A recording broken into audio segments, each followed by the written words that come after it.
তো সুতরাং আজকে থেকে 25 বছর পিছনে চলে যাও, 25 বছর ধরে এই যে তারা 4-5 বছর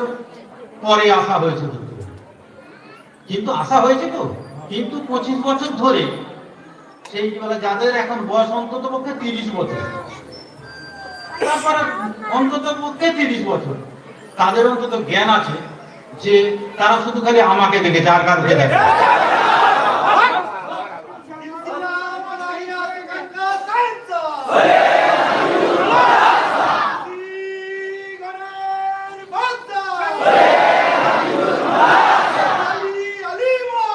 মা